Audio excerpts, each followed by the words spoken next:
2 in 1. பிரச்சாரத்துக்கு பிரச்சாரம், ஷூட்டிங்க்கு shooting. முதல்ல ஆதவ அர்ஜுனா வச்சுக்கிட்டு அவர் எப்படிங்க ஊழல் ஒழிப்பாரு? ரவுடிகளை கொண்டுட்டுமா இப்பெல்லாம் பேசலாமா அரசு தலைவர்? விஜய் அவர்கள் ஏன் சார் கட்சியை விட்டு நீக்காம வச்சிருக்காரு? அவ்வளோ பேச்சு பேசி விஜயோட ஸ்பீச் பார்த்தீங்கன்னா நிறைய தடுமாற்றங்கள் இருக்கு. ஏற்கனவே தமிழ்நாடு கவர்மெண்ட் சம்பளம் கொடுக்குறதுக்கே டான்ஸ் ஆடிட்டு ஓடிட்டு இருக்கு.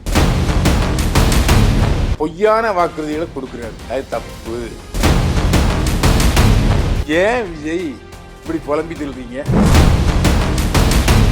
ஃப்ரெண்ட்ஸ் நேயர்களுக்கு வணக்கம்.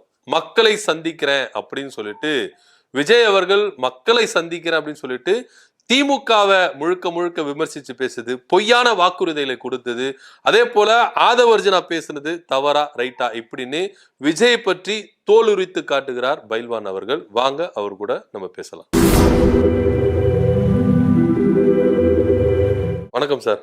என்னை வாழ வைத்துக் கொண்டிருக்கும் யூடியூப் சேனல் நேயர்களுக்கு நன்றியும் வணக்கமும். விஜய் சோஷியல் மீடியாவில் ஓப்பன் பண்ணாலும் சரி, எங்கே பார்த்தாலும் சரி விஜய் விஜய் விஜய். அவர் இப்போ தான் ஹாட் டாப்பிக்காக இருக்கிறார்.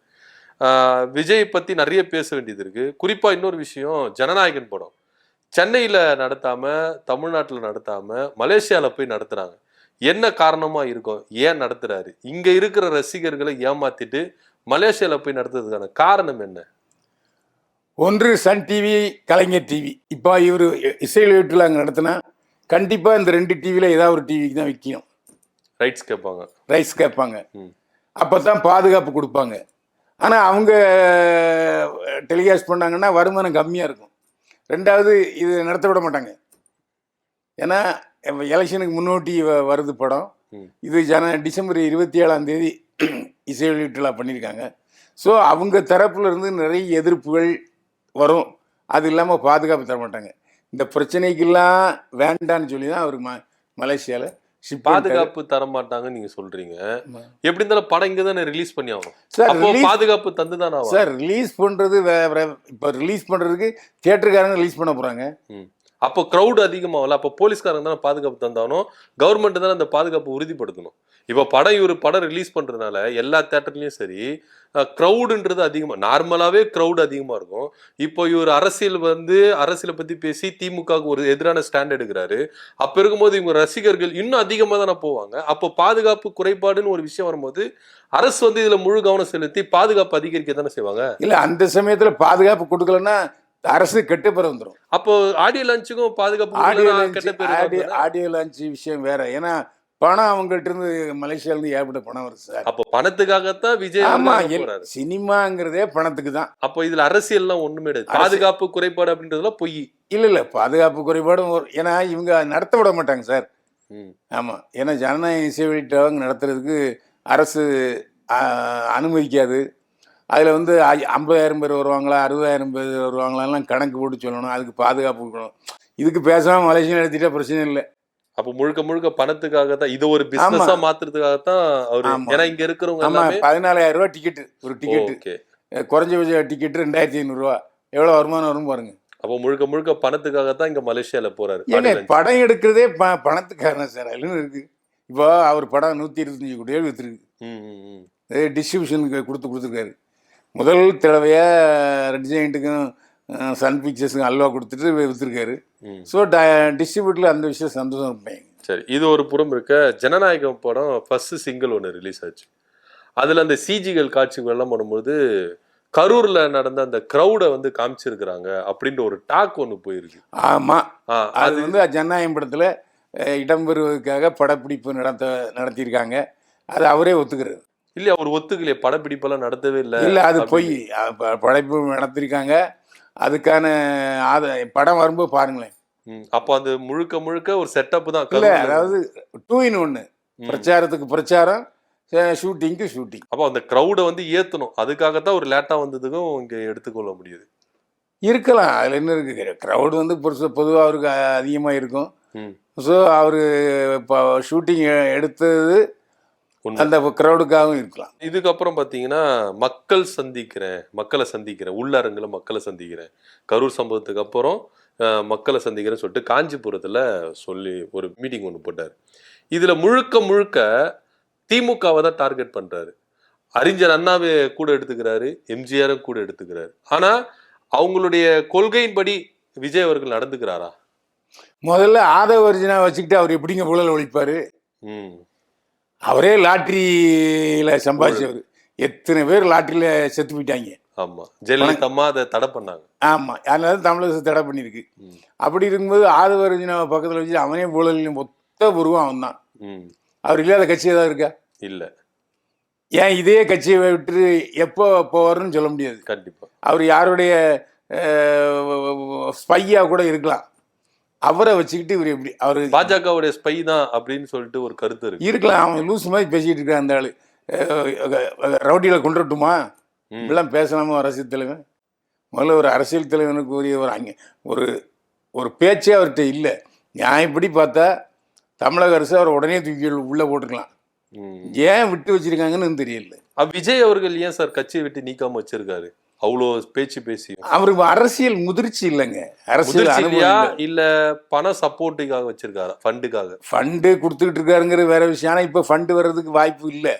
ஏன்னா அவங்க மாமனார் வீட்டுல, அதாவது லாட்டரிக்காரர் வீட்டுல சொல்லியாச்சு, அவருக்கு எங்க குடும்பம் சம்மந்தம் இல்லை, பூராத்தையும் ஒழிச்சிட்டாரு, எங்க பணத்தை பூரா சீரழிச்சு அந்த ஆளு தானே அவன் மச்சான் கூட சொல்லி. கண்டிப்பா சார்லஸ் மார்ட்டின் சொல்லி. ஆமா, அதனால இவரு அதிகமான முன்ன கொடுத்துருக்கலாம் கொஞ்சம் கொஞ்சம். இப்போ அவ்வளோ அவரால் எடுக்க முடியாது. ஓகே, இப்போ விஜயோட ஸ்பீச் பார்த்தீங்கன்னா நிறைய தடுமாற்றங்கள் இருக்கு அங்க பேசும்பொழுது. இந்த தடுமாற்றத்துக்கான காரணம் என்ன நினைக்கிறீங்க? அவருக்கு நான் தான் சொல்லிட்டேன்ல, அவருக்கு ஆலோசகர்கள் யாரும் கிடையாது. அரசியலில் எம்ஜிஆர் எப்படி ஜெயிச்சாரு, அண்ணா எப்படி ஜெயிச்சாரு, கலைஞர் எப்படி ஜெயிச்சாரு, ஜெயலலிதா எப்படி ஜெயிச்சாருங்கிற ஒரு வரலாறுலாம் அவருக்கு தெரியாது. யார் எப்படி வந்தா? இப்போ ஜெயலலிதா வந்து அதிமுக கொள்கை பரப்பு செயலாளராக இருந்து அரசியலை நல்லா முழுமையாக கற்றுக்கிட்டு வந்துச்சு. அது மட்டும் இல்லை, துக்ளக் பத்திரிகையில் அவர் அரசியல் கட்டுரைகள் எழுதினார். அதை பார்த்து தான் எம்ஜிஆர் வந்து நீ நம்ம கட்சிக்கு வான்னு கூப்பிட்டாரு. அது நிறைய பேர் தெரியாது. அப்போவும் உங்கள் அண்ணாயிசம் புக்கை கொடுங்க, அதுக்கப்புறம் தான் நான் கட்சிக்கு வருவேன்னு சொல்லி சேர்ந்தவங்க ஜெயலலிதா. அதே மாதிரி எம்ஜிஆர் திமுக பொருளாளர் இருந்தார். அப்போ திமுக பொருளாளர் இருந்தது மட்டும் இல்லாமல் ஒரு 3 படங்களுக்கு கூட 2 படங்களுக்கு கூட டூர் போவார் எல்லாருக்கும். ஸோ மக்களுடைய பல்ஸை தெரிஞ்சுக்கிட்டு தான் அவர் படம் எடுத்தார். சக்ஸஸ் அதான், மக்களுடைய பல்ஸ் அவருக்கு தெரியும். அதே மாதிரி இப்போ அரசியல் கட்சி ஆரம்பித்த பிறகு தினமும் பத்திரிகையாளர் சந்திச்சார். ஏன்னா கல்யாண சுந்தரம், பாலதண்டை எல்லாம் கூட இருந்தாங்க. அரசியல்லாம் இதான்னு சொல்லி அவர் கற்றுக் கொடுத்துக்கிட்டே இருந்தாங்க, அவரும் கற்றுக்கிட்டார். ஓகே, அதே மாதிரி பத்திரிகையாளர்கிட்ட ஓடவும் இல்லை, ஒடியும் இல்லை.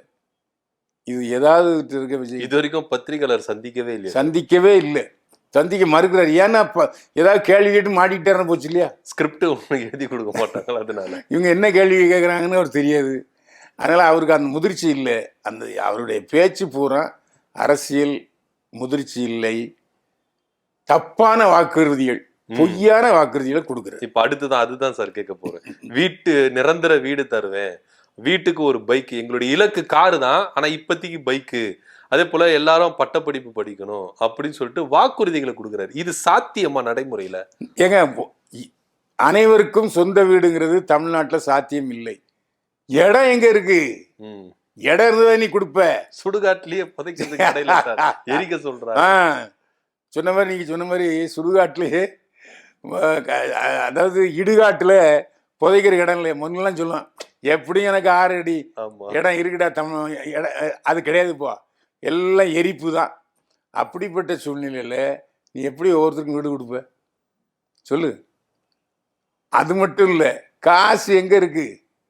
இப்போ அந்த நிலத்தை வெளியே இருந்து வாங்கி கொடுக்கணும், அது கவர்மெண்ட்டில் காசு. அது ஏற்கனவே தமிழ்நாடு கவர்மெண்ட்டு சம்பளம் கொடுக்குறதுக்கே டான்ஸ் ஆடிட்டு ஓடிட்டு இருக்கு, ஏதோ ஒப்பேத்திக்கிட்டு இருக்காங்க.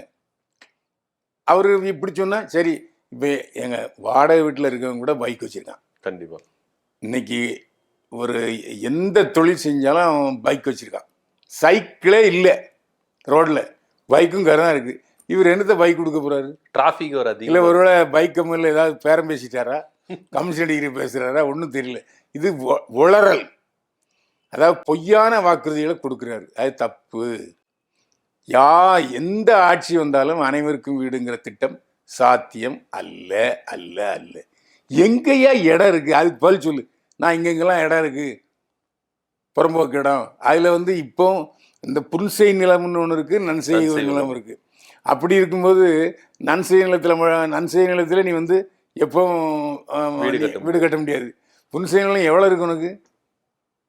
இப்போ தமிழ்நாடு அரசு கூட அந்த வேளச்சேரி பக்கத்தில் சதுப்பு நிலத்தை ஆமா. வீடு கட்ட கொடுத்தாங்க. கோர்ட்டு மண்டையில் நங்குன்னு கொட்டி கொட்டி தடை அப்படின்ட்டாங்க. ஸோ நீதிமன்றங்களும் ரொம்ப உஷார் இருக்குது. எங்கே போய் இடத்த வாங்குவார்? காசு அது. சரி, அப்படியாச்சும் நீ வந்து பொருளாதார இப்போ சும்மா சொல்லக்கூடாது. பாட்டாளி மக்கள் கட்சி தலைவர் டாக்டர் ராமதாஸ் இருக்கார்ல, ஒவ்வொரு வருஷமும் ஒரு பட்ஜெட் தாக்கல் பண்ணுவார் அவங்க கட்சி சார்பா. அந்த மாதிரி ஒரு பட்ஜெட் தாக்கல் பண்ணு. இந்த மாதிரி நான் பட்ஜெட் தாக்கல் பண்ணி இவங்களுக்கு இடம் கொடுப்பேன்னு சொல்லு. அது சொல்ல முடியுமா உன்னால? சும்மா எதுக்கு பொய்யான வாக்குறுதி? இப்போ அண்ணா என்ன பண்ணாரு, ஒரு கிலோவுக்கு ஒரு ரூபாய்க்கு படியரிசினாரு. அதை கலைஞர் சாமர்த்தியமா என்ன பண்ணாரு, கிலோவுக்கு 1 ரூபா போட்டார். எவ்வளோ நாள் போட முடிஞ்சது?